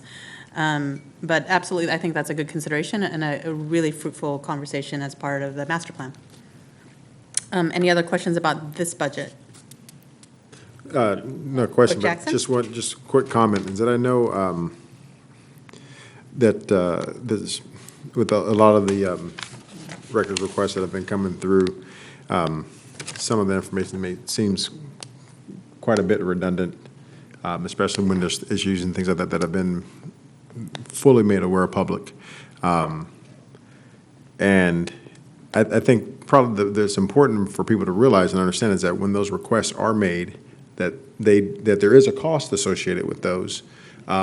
Because I don't think that's something that people think about. They don't necessarily think that, hey, well, there's actually time that's spent where we're paying people to have to go through the process of researching and getting the information, which is perfectly fine. That's well within their rights to ask for that stuff. But there is a cost associated with that. And so then when you come back to the board and accuse the board of being transparent and, spending money and things like that's a part of it. And that the public is more than welcome to, and I continue to encourage the public to make those requests in situations in where they deem it necessary. But understand, those requests aren't free. Right. And there is a cost associated with it, and that is money that could be going to our students that we're having to spend fulfilling those requests. And there's nothing wrong with that. I'm not trying to discourage anyone from doing that, but just kind of be a little bit more cognizant of that when you're asking the district to spend money to fulfill a request, when the information is probably readily available on your own time. Any other discussions about our board budget for this upcoming year and our actuals from last year? So moved. If not, okay. So this was just discussion. No, So never mind. I'm glad you moved it. I'm moving. Okay. Let's go. We'll move on to Q3 and the governance calendar. I thought that it would be good to be transparent with the public about our governance calendar, which I hadn't seen Thank you, Superintendent Luna and Ruth. I know you put a lot of work and Cabinet and everybody to put into. With that said, are there any modifications to this on timing and all of that? I just want the board to kind of remember that we have this so that as we're thinking about the new investments we have, the master plan, the changes in facilities that you want to have, that this is the timeline that we're agreeing to, sticking to as much as possible. So let me know, it's not an action item, but I think that it's really great to refer to. And so as we're unpacking things on campuses, we want inclusion, we want this, that, the other, there's a time and a place to bring your thoughts forward, so, and then actually in advance, so staff can prepare for that. So when we have our study session about future planning. I think I'm really grateful for this document. I think it's helpful, and I just really appreciate having it. I printed it off and put it in my calendar because I'm an old school paper person. But a thought for us as a board, this is one piece of this in terms of thinking of how we can involve the community is now that we see our resolutions there, a thought for, and this goes under, board governance, is thinking about inviting the community members who would be interested in those topics to be here with us and to present with them, I think is a way to make them more meaningful and to bring people in. And it feels good to come into a room and see what's happening and see that things that you believe in are being supported and recognized. And I think we could do as a board a better job of highlighting some of that. Yeah, absolutely. During the way we celebrate our schools, absolutely. Changes or discussion? Well, the only thing that I would like to see here is like maybe sometime in December, an update on, and make this kind of ongoing, on how our after-school programs are progressing, like the Y and Champions, since one's a new program and one is an increased program in size and volume of the kids that they're taking in, and then a report back at the end of the year. So something along those lines where we can, kind of get a status update on how things are transpiring. For decision-making purposes or for just updates? Maybe. The end of the year would be for decision-making purposes if there was any decisions to be made. But we would certainly want to hear how things are going because, having, just at Bridgeway, having 120 kids being placed into a program right away is not necessarily the easiest thing to accommodate. So would that fall especially it's new. into setting direction for the district, October, November, December sometime, and then reporting on goals, January, February, March? Does that seem like the appropriate place? Because that was part of some of our LCAP goals last year, to actually have more aftercare and It'd be more, I think it'd be more community relations or you'd rather have, climate. I think it's both, right? You could put in both. Again, so that's the timeframe. We can drop it in wherever, but that seems to me where that type of discussion falls in terms of the bucket of the government. Yeah, it seems more like it would be community relations there's an opening in December for sure. Okay. Wait,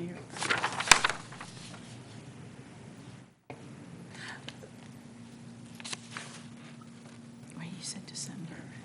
Am I missing the community relation? It's down. Oh, yeah, okay, so it's just ongoing, okay. Yeah, it's just an ongoing thing.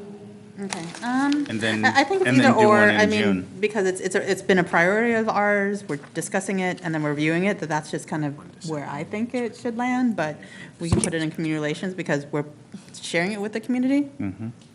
Well, I don't see any action. Is there advice from Cabinet as to when that does, I don't think we should change this, but I think that's the natural place to actually have those discussions. Yeah, I Progress think made? what we would recommend is we shy away from the month of December because December is usually a pretty heavy month for one board meeting. So we can that's right. January. We could do that at the beginning of January and then come back in June when school is out. Okay. One in January and then one in June? Mm-hmm. Okay. So perhaps as we digest this, think about the subjects that you, again, going back to like kind of the planning and this before us, the subjects that you want staff to prepare for, those types of things, like after school care or whatever it is. Right, like just think about subject matter. This is high level what the process is, but I think that we should be able to plug and check the things that we're interested in having a public discussion on within this calendar and this time frame. Sure. For planning purposes. Does that make sense? Like this is really high level, really broad, that the specifics can be plugged into any of these buckets, and if you see that timeline, like that, like ACs can fit into January, report on progress made, et cetera. Right, so I just want, we have this as part of discussion. We can either try to plug and check now, or you can go home, think about it, and then come back and discuss when to agendize those things. Well, like, especially at Stonegate where there's champions and aces, how is that? How is that working? Yeah, no, So- I hear you, but I think on process, the question is, yes, hear you, the evaluation needs to be reported back to the community. We need to figure out the month at which it happens. Let's look at this governance calendar. Where does it fit in so that we can move forward? Yeah, it looks like it's community relations that would be, I can't see anywhere else would. Yeah. Either or. Which was the other one that you suggested? Setting direction for the district. Yeah, you could Which is because it was yeah. Because it was, again, repeating, it was a goal in prior years, and we're Yeah. reporting back on our goal. Sure. Very process-oriented, I am. Yeah, that's fine. That's fine. So again, I don't think we need to kind of go through every single subject, but That's you all I have the months, and you have when the board calendar is, so if you, and again, I don't know if we can, Superintendent Luna, if people have subjects, I can work with you on this. Is it best for us to send the subject issues to you? And then we'll figure out as I or whoever the next president will be, we'll figure that out. Okay. All right, cool. Does that feel like a fair agreement for this team? Okay. Okay. Great, because so that, again, it's transparent with the public, and so that we know what we're talking about at which time and when. Okay? All right, that's the discussion.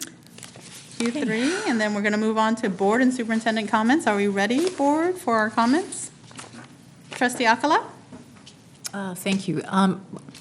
It's been a long summer. I saw a lot of our students doing a lot of fun things. I saw them skating, roller boarding, I can never say that, and out at the swim meets, a lot of different things. So it's great to have them back in school again. I went to back to school night over at River City High School with my granddaughter, Aurora, who's a sophomore this year, and met with her teachers and sat in some of the classes, and it was great. They talked to the parents about what the classes were about, what expectations were, grading procedures, and they had some great dialogue. They know what's expected of students. They talked about grading policies as well. And then out in the quad, I ran into Trustee Sarah Kirby-Gonzalez and to our Superintendent, Linda Luna.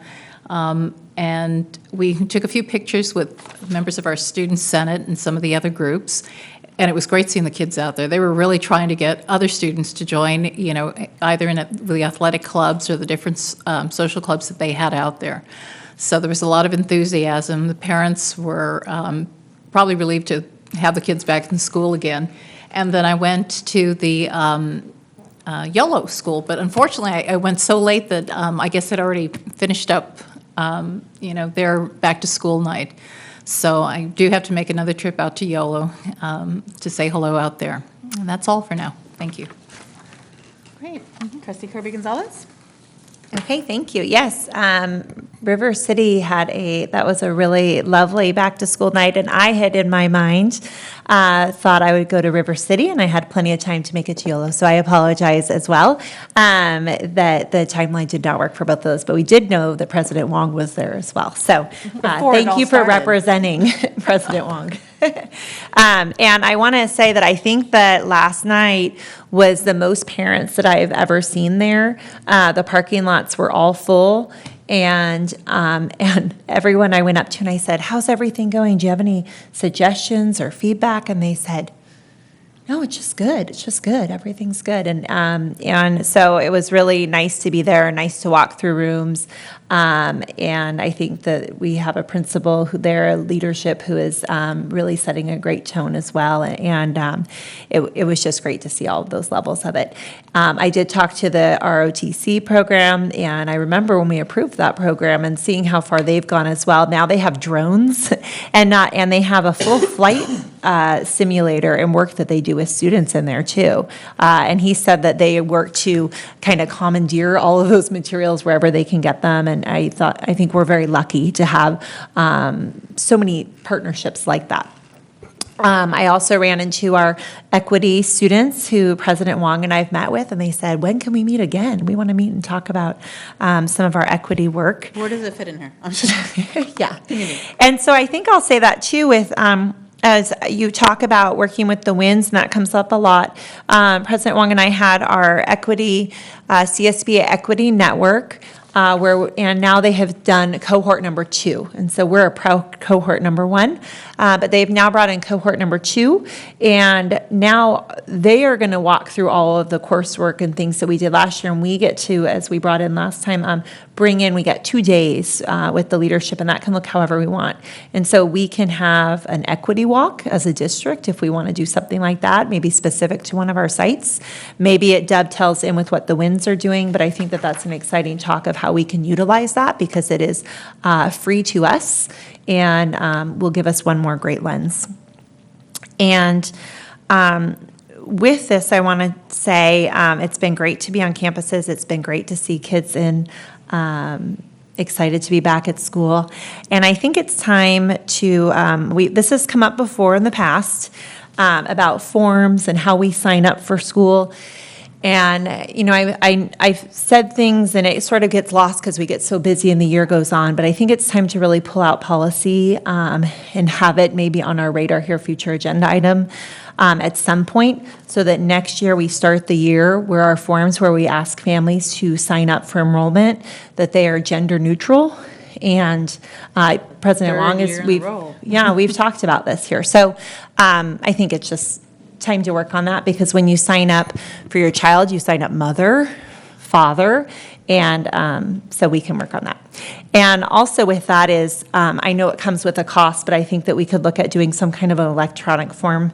Maybe we're not there yet we talked a little bit here last time, I think, about electronic forms and signing up, and I know that there is work being done to update everybody's profile and phone number, so make sure that yours is updated. But even with that work of updating last year, there were parents of first graders and kindergartners, specifically at Ridgeway Island, who were not getting any phone calls. And they were going in the office, talking with the administrative assistant, pulling up their phone numbers, and they worked all year, and I'm getting calls again this year. So maybe this electronic dovetailing is a good way to have all of that together. And then the last piece I'll say with enrollment, because this has come up here before too, is that we have to, I think, find a new way to let families know what class their children's in without putting up their student ID. I think it's not appropriate. My daughter, everybody's, student ID is up. And how do they get lunch? How do they log into anything? How did I sign up for Aries? Everything I am doing, and all parents are doing. And then there's, of course, the confidential piece of just the names. We have students who are in foster youth and everything else who do not. That's a violation. Yeah. So it's illegal. Yeah. So I try to be, to not come off too strong in this, in these pieces, but I think it's just time that we have to get those pieces worked out. So with that to the side, I want to say I have heard, though, from families and students a lot of positive things. Our staff is working hard, and I appreciate all that, and it's just a great start to the year, and I'm excited to work out my volunteer badge tomorrow. Thank you. Clerk Jackson. Well, I just wanted to start off by saying that I think it's, so far the school year has kind of gotten off to a really good start, and speaking with numerous teachers and parents and things like that, the comment that I've gotten a lot of is, it's different. Things feel good. There's a much more positive vibe that's floating around the district. And I think right now that's from experience, that's how you know when you're when you're at that tipping point of where you're really starting to turn the corner and really making and starting to see where you're going to start to see some really substantial changes in your student achievement in your district as a whole. I know, having gone through that myself 14 years ago at my school, all of a sudden we just came in one year and we're like, I don't know what it is, but something's different. And then the next year, it's just something's just different. Things are changing. You can't quite put your finger on it, but that's how you know when you're making progress. And I think that's a testimony to the hard work that the staff has put in, and that the teachers in this district have done to better our students and better our district. And I think that's something that we have got to do a better job at that, because we've got to do a better job at taking control of the narrative and promoting the good that is happening in this district, because there's a lot of good that's happening in this district. I was on the dashboard earlier because I wanted to see exactly, well, how do we compare with some of the other schools? How does our high school compare with some of the other good schools in our area? And you know what? Our graduation rates are just as high, if not higher, than some of these other good schools in our area. We are doing things that are comparable and even better in a lot of ways than some of our neighboring schools. But the fact is that people don't know it because the perception is that, oh, it's just River City. River City is this, River City is this kind of school, because of past perceptions.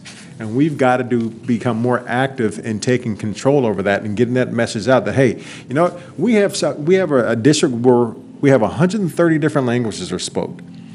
We have an extremely high number of students of poverty. We have a high number of students that are socioeconomically disadvantaged, but yet and still our graduation rate is 91%. We have 11 different pathways, career pathways for our students in our district. How many other districts, or how many other schools in this area can say that about their kids? There aren't many. And see, there's a lot of good things that are going on in here, but if we don't do a better job of getting that information out, the perception of our schools will never change. You know, and so I want to put that out there so that we can start talking about that. Personally, as far as I'm concerned, I would love to see one of those billboards coming in and out of West Sacramento where all that stuff is just plastered across the screen. So as people are driving by, they see all the good things that are taking place in this district, because there are. You know, the fact that this past year that we had 10% of our high school graduating class that had biliterate degrees. How many other high schools in this area can say that? I can't think of any. But that's something that needs to be out there because people don't know. And if we don't do a better job of letting them know, then we can't get offended when these ratings for schools come out and people say, oh, well, it's River City, River City's this or whatever. Then we're going to continually to bleed students to other districts and other schools because of the perception, when the perception is not necessarily the reality that's taking place here in West Sacramento. And I'll be honest with you, I'm extremely proud to have my kids attend the school that they attend here in this town. And that's another thing that I think that we've got to do a better job of. I appreciate that I was contacted last week by a member of the community because there were some concerns about the conditions of some of the equipment at our high school. And Vice President Pizzati and I and Dr. Phillips, we actually went over to the high school and we kind of take a peek, just kind of see what was going on. And some of the things that we found was like, wow, you know what? There are some things some changes that need to take place. We need an identity because we have a high school that has uniforms in 4 different colors of blue. 4 different colors of blue. And we have a mascot. Our mascot's the Raiders, but our mascot looks like a Viking. Right. A pirate. You know, that's things like that we've got to take control of that. We've got to take pride because walking around, the one thing that I noticed, and I know this is not true just from talking with the people at River City and the people in this community, I know for a fact that this town is proud of their school. But we have got to do a better job. We've got to take pride and ownership of the things that we're doing here. And that starts with something that just as simple as having all of our athletic teams and all of our schools on the same page as far as what are our doggone school colors. Right. Something that simple would generate so much more pride with our students and throughout our community. Because I know this community is proud of this school. And I know our community wants to back our schools. Let's give them a reason to back our schools. Let's give them a reason to get behind our kids. I saw it last year when I went to the homecoming game and I had to stand up. It was standing room only.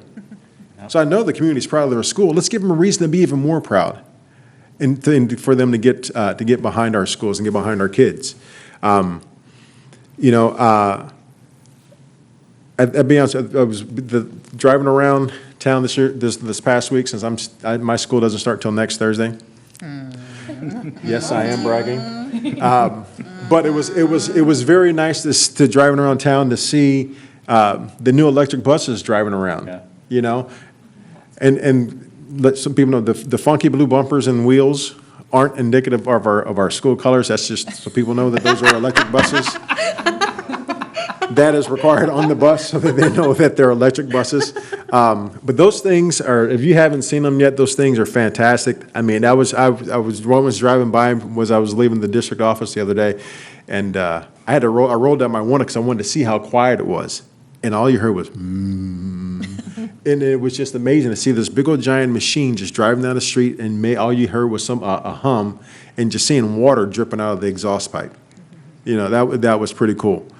In conversations with people in the community at open houses last night, and even again on a trip with my daughter this morning, we're talking about things in the status of the district, and people saying, well, we need to take baby steps. No, the time for baby steps is over.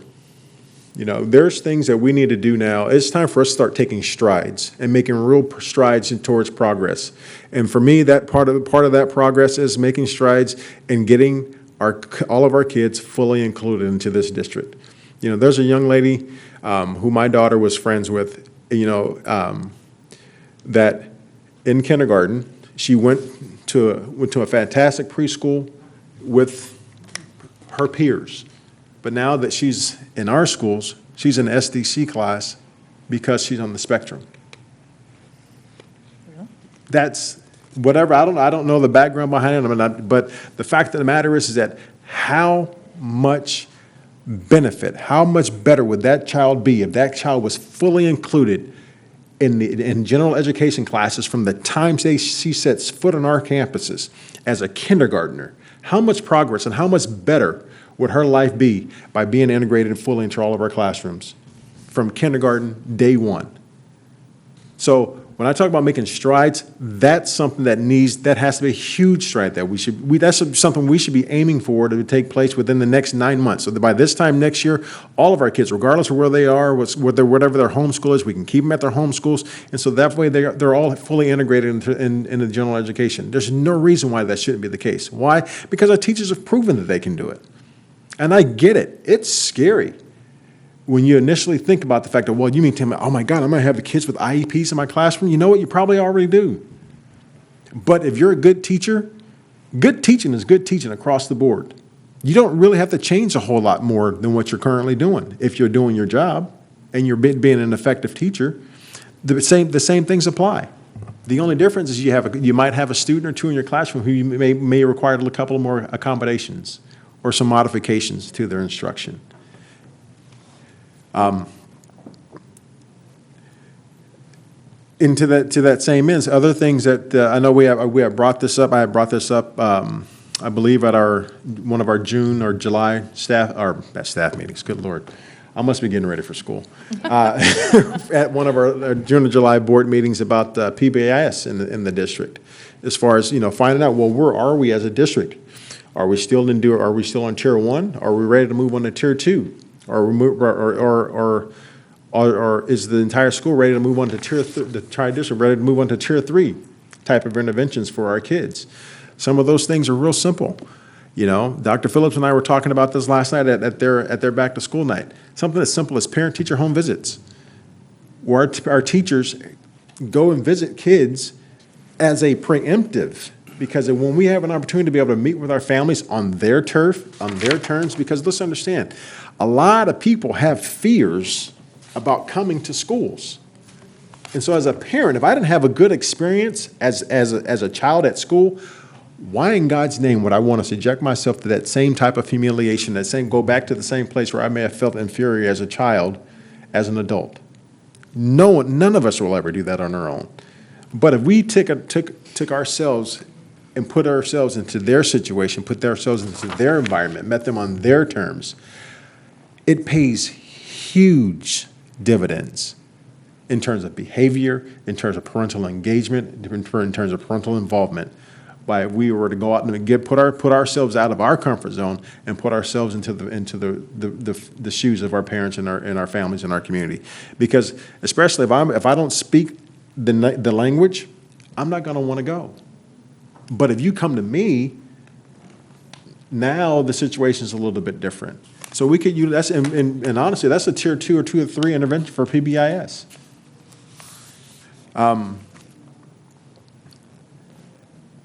So, and then also another one, I think we had talked about it before too, which is a tier 2 or tier 3 intervention for PBIS, is getting with the folks over at Sac State with their SEL project, where they can come into our schools and actually teach our kids certain things about just giving them social emotional learning lessons. That's something that we can do. We do it at my school. We've been doing it at my school for 7 years now. It's a fantastic program.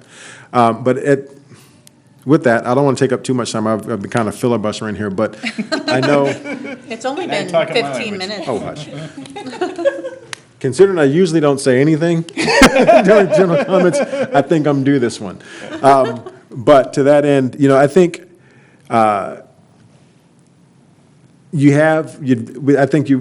district has done a great job, and Superintendent Luna, I wanted, my hat goes off to you, because some of the leaders that you brought into this district, particularly this year, I think some of them, I think the ones that I've met so far, and I haven't gone to all the schools yet, but I plan on going to a couple tomorrow, are top-notch, and I think our kids are lucky to have them, and I think they're going to do great things. And like I said, it's time for us to stop taking baby steps, and now it's time for us to start making real strides towards progress and getting the word out and exactly all the great things that are happening here in Washington Unified. Anything else, Clerk Jackson? Okay, great. Appreciate that. Vice President Pizzotti. I can echo so many of those comments. I totally agree with Clerk Jackson in that we do need to be sometimes blowing our own horn, right? We need to trumpet some of the things that we've done. Especially from where we've come from since Superintendent Luna has walked through our doors into where we are now. We have really done quite a huge amount of growing. And we should be, kind of raising our hands saying, hey, take a look at us. We are a great district, and we have a great high school, one that everyone, I think, would be very proud of and would be, lucky to go to.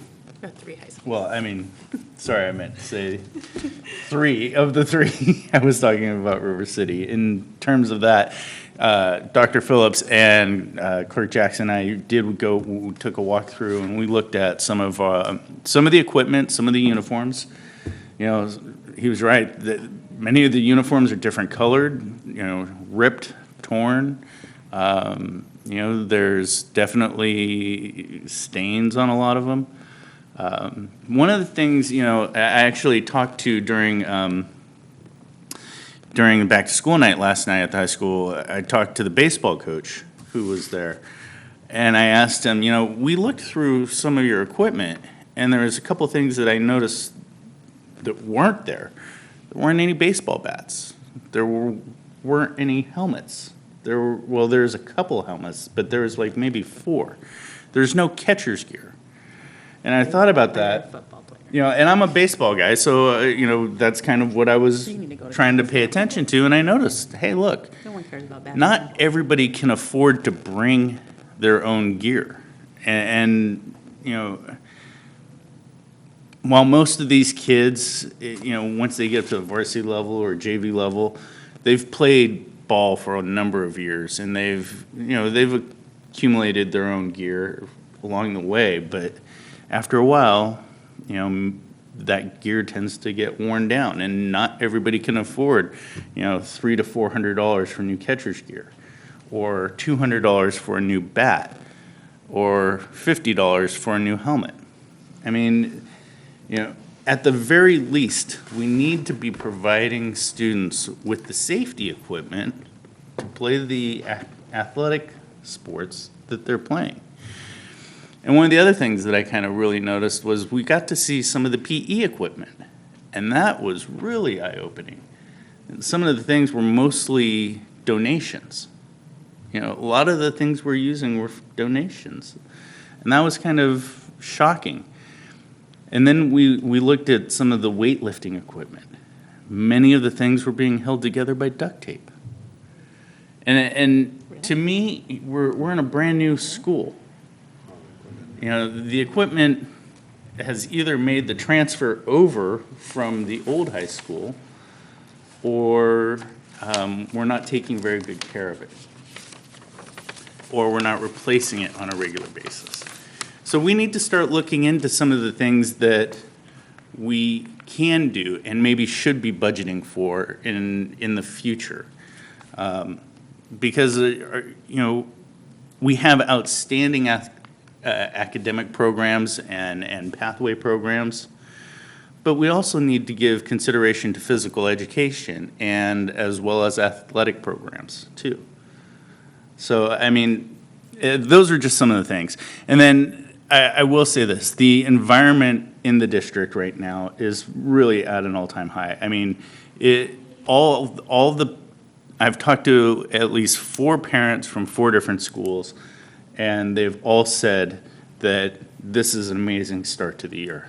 Now, whether we stay there, that's always a different story, but the energy from the staff, from the administration level, is all very, very high, and it's showing. Like, parents are just very enthusiastic.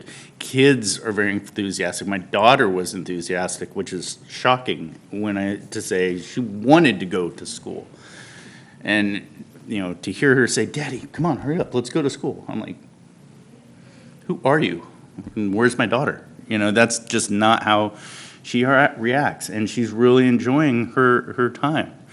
So I would say that we are doing great things, and I would concur that we do absolutely need to blow our own horn a little bit and kind of get the message out there, because many people, when they read the Great Schools report, where our school district is still down low. Well, these are old numbers, but we're not changing them by saying, "Hey, look, we have 11 different pathways. We have electric buses in this school district," right? So, I mean, we should just be kind of showing some of the great things that we're doing. I know a couple of schools, some charter schools, that are pretty good at sounding great when I don't know that they actually are. So I would just say that's my 2 cents.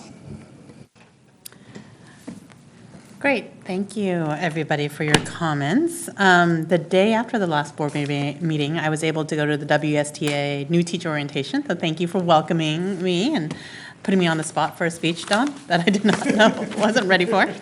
But I'm just so excited. Every year, actually, new teacher orientation is the best, right? You see all the energy, all the excitement, the commitment, the reasons why they want to come to our district, because we're great, right? And the energy is reflective of that, like Mr. Buse just left, but the positive energy and positive relationships that took a lot of work, people, and so I think I agree with Clerk Jackson that we had to make baby steps then, but the positive energy now is okay, I think we can work together, make some agreements, and take bigger strides set the vision, be very clear and strategic, looking at our calendars and what's a distraction to us versus what is really important to us, and how do we invest that time in conversation and not be distracted, quite frankly, from other things. So I'm very, very excited.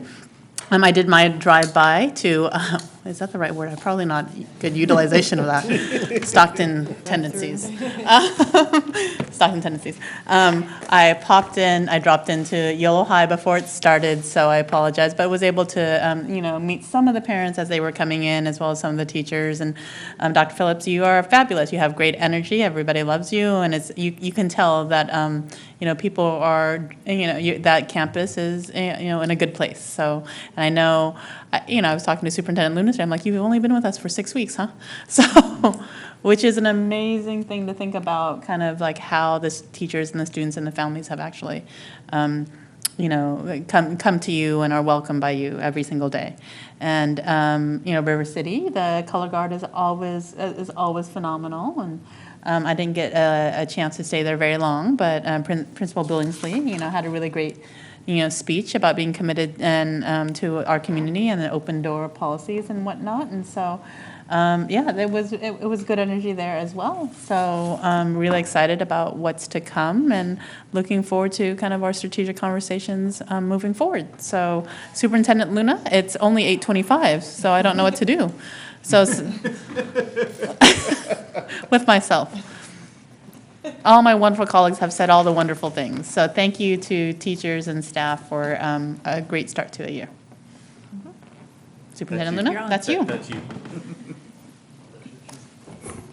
Okay, I'm going to try to go quickly, but I have 20-something slides. Okay. We're usually here at 10 o'clock at night, Well, because so you have till 10 o'clock. I have to also express the positivity that is happening across the district. And I want to thank all the trustees for all of your comments. They're very, very thoughtful, very observant, and I really appreciate it because it helps all of us. And I want you to know, Trustee Kirby Gonzalez, that we just had a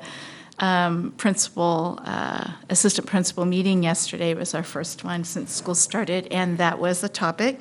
And we have changed our standards. Every parent should expect to receive a welcome to school letter prior to school starting with the name of their teacher and all of that good stuff. No names and lists will ever be listed on school windows anymore. Good. So, that being said, I'm going to go ahead and fly through some of these slides here. I'm going to go ahead and get my announcements done first. So the first announcement is that all parents are going to be contacted in regards to please help us with your current information. Our systems are only as good as the information that we put in. So all parents are going to receive a hard copy of their actual passwords and ability to get into the area system for their own information to revise. So we started some of that last night at River City, but for sure at the K-8 sites next week, that's going to be one of the focus areas. And this is just one start of trying to clean our data and make sure that all of our families' information is up to date. The second announcement I have this evening is to make sure that all of us remember that there are facility master planning community input meetings starting next week. And so we would encourage everybody to go to the one that is in their neighborhood. And if you can't make that one in the neighborhood, then certainly we would want you to attend another. All of our community input meetings are 4:30 to 6 o'clock. All staff at every single campus will have their own staff input meeting prior to the 4:30 meeting. So I want to give a shout out to our FFA students. Congratulations to these 4 who were able to raise and sell their animals at the Yolo County Fair. All 4 of them were able to sell their animals, and that little bunny there, I believe, was actually purchased by Rayleigh's. And so we also want to give a shout out, of course. As a pet? I hope so. I did not ask that question. I did not ask that question. I don't think I want to know. I want to also give a shout out, of course, to our teacher, Jen McAllister, who really goes above and beyond her own time to really help their students to really know how to care and nurture their animals and go through that process. Also want to give a shout out to the Fiery Ginger Farms because they allow our FFA students to farm their animals there. And so it's just a great collaboration together, but congratulations to our FFA students. And now I just want to join in the positivity that is being shared across our district. I'll try to be as specific in some of the pictures that are being captured. So I'll start with River City last night in their back-to-school night for first term. There were lots of families there. And what I really personally enjoy of River City's back-to-school night are all the booths that the students set up. Because the students are out there in their T-shirts and their clubs, and they're trying to recruit more for their clubs. And I really love that. We thank you, Trustee Wong, for the pictures. I was running out of pictures because I was part of pictures, and so I didn't get the pictures. So thank you for sending them. I thank you to all trustees for attending last evening. All of our parents notice you, and so we thank you for your support and for just being present with our community. Also, thank you to Dr. Phillips for his first back-to-school night at Yellow High School and all the teachers there. I really like the intimate setting of Yellow because all the teachers are able to be in the cafeteria, and then all parents can just congregate there together. And so good shout out to Yellow High School. We're hearing some really positive things from the families. Also, we have to talk about our Welcome Back to School Day. I want to give a shout out to Yorgos Kazanis, our communications officer, who has great partnerships with all the media. And so Good Day Sacramento came out and did the red carpet rollout over at River City High School, and you can't even find the reporter in that picture, but she is in the middle of that picture. One thing that she mentioned to me while we were celebrating our students was she just had no idea that kids would be so excited to come back to school. And I just thought, well, that's a good thing, because what we saw at River City, it was really, really exciting. So what happens is the tradition of River City is that the seniors get to begin the first day of school by walking in from the football field, and they have the marching band to help them along, and it's just a grand entrance and a lot of school spirit. So there is our class of 2020, who we will be seeing in June as we shake their hands going across the stage for graduation. A few of our schools did above and beyond activities in welcoming the first day of school. My understanding is that some of the schools, for the first time, had some kind of a welcome back to their families to bring them onto the campus prior to the first day of school. So we know that Riverbank had a great welcome back with their families so that parents could meet the two new principals over at Riverbank. Westmore Oaks, I believe, is the one that said it was the first time that they actually were able to bring their families prior to school starting, and they had this huge parent ice cream social. You can see the huge turnout, and they've also, there's a lot of transition happening there. They have a new PTO president. Of course, they have the two new principals, and so parents are coming out, and there's just huge change of positive environment over at Westmore Oaks from all areas. And so congratulations really to Westmore. Bridgeway Island also had a welcome back, and the families are just ecstatic to meet their new principal. And if you've been in Washington Unified for many years, you will recognize our acting assistant principal while Assistant Principal Kazanis is out on leave. Michael Woodcock, you'll see his presence over at Bridgeway, so we welcome him as well.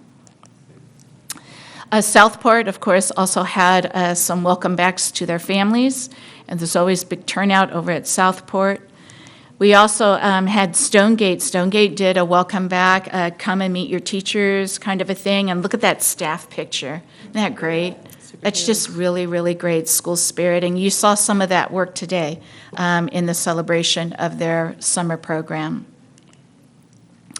So we honored the tradition of the past, the welcome back breakfast that we serve and we pay for all employees. This is a tradition that was started 13 years ago in 2006. And so we love this tradition. The only thing I've changed on the tradition is we honor our classified staff. So we have certificated staff on Monday, and on Tuesday we have classified staff. So I'd like to show you some of this. Our breakfast is just, we love it, because it's the first time that most of our staff have seen each other from the summer, and the buzz is aglow. It really is. So this is our certificated day. So this is Monday morning, August 12th. It is amazing to be in that room. It's pretty loud. It's very loud. It's not pretty loud. It's very loud when our teachers gather together, because what we've started is a spirit morning. And so this year, what we called for school spirit is which school has the most spirit.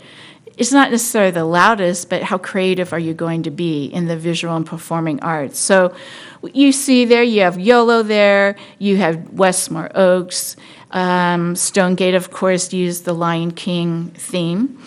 And then, of course, you have the Elkhorn Tiger.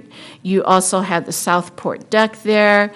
And here is our spirit winner with this wonderful swag of a big trophy from Amazon sitting hopefully in their front office, which is Westfield School, who creatively came in with the most spirit, judged by our cabinet, and coming in with a dance. So congratulations to Westfield for their school spirit. The next morning, we welcomed our 400 classified employees. And here are our classified and department staff. They also had to do their creativity of spirit in the district. So we have here, we have student services in the top left there. On the right, in the tutus there, while also being superheroes, is our food services department, which was the department to beat because they've won 2 years in a row. So everybody was bound and determined to win that department, against that department.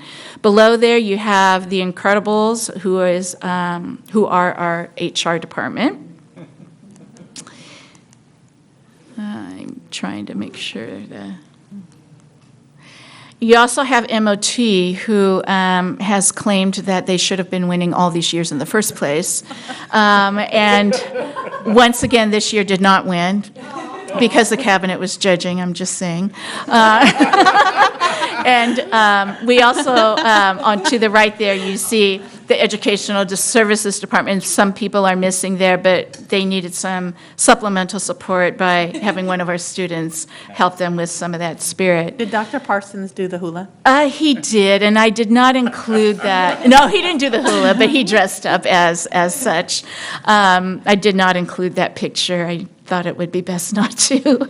And our Spirit Award for our departments goes to our Student Special Services Department.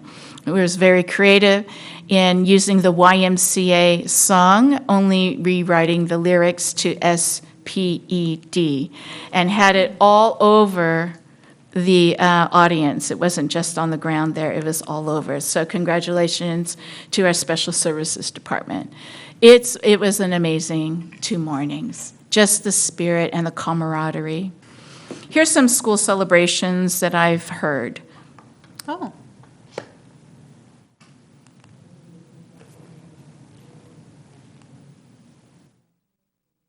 Really?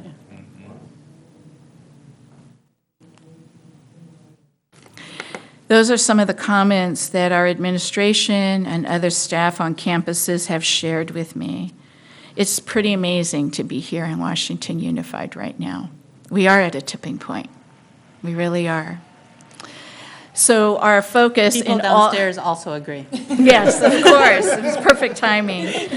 And just in closing, while we are having fun, while we are building the camaraderie and we're building our teams and just building our relationships together, there is a focus.